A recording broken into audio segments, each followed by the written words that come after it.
Good morning, dear students. Myself Amita Kumari from Surat School, Rewadi. I am a physics teacher, and today we will discuss about the physics of 10th class and chapter 3, that is electricity. In this chapter we have already studied about the charge, current, potential, Ohm's law, resistance and series combination of resistances, and today our topic is parallel form or parallel combination of resistances. In parallel combination of resistances, how we connect different resistances. In this, when one end of each resistance is connected to one common point and other end of each resistance connected to another common point, then this type of combination is called parallel combination of resistances. For example, here I am taking example with the help of these sketch colors. If we join one end of these resistances, like this is the one end of one resistance, this is the second end of resistance. Here if we join this end with this end, and if we join this end with this end with a common point, here with a common point, then this type of combination is called parallel combination of resistances. In this diagram, here we have two resistance R1 and R2. These are connected with the common points, that is A, and this point is B.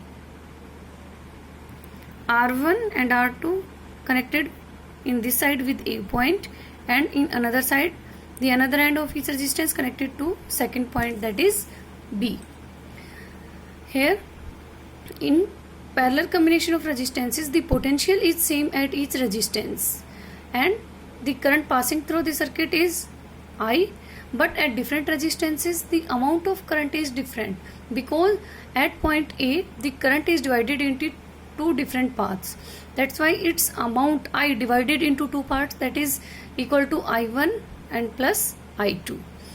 Here I am write that potential is same at each resistance and current is different at each resistance.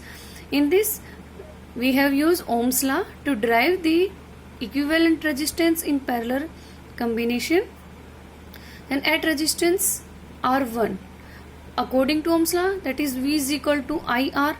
Then for R1 resistance, here we write in place of I1, and in place of simple R we write here R1.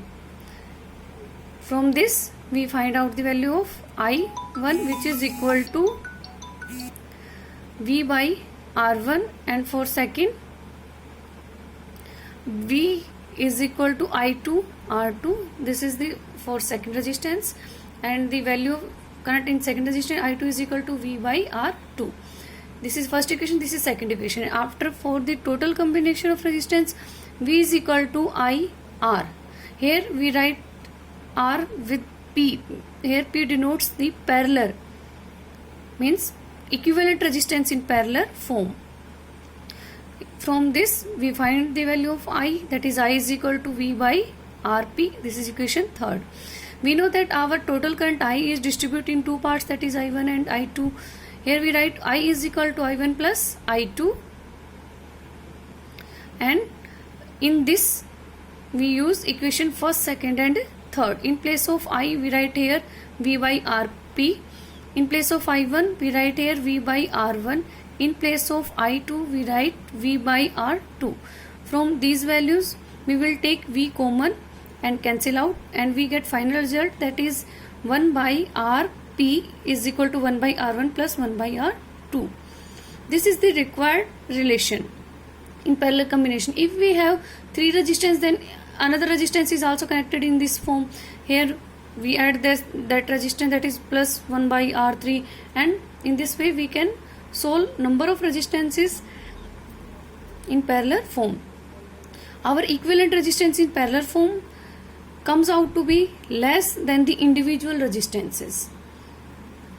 In parallel combination of resistances, if one instrument or one resistance does not work, in that case its working does not affect the working of another instruments. Means if one instrument does not working, then other instruments are working in that case. But in series combination, if one instrument is not working, then other instruments are also not working, which are joined after that instrument. This is all about the parallel form of resistances. And thank you students. God bless you.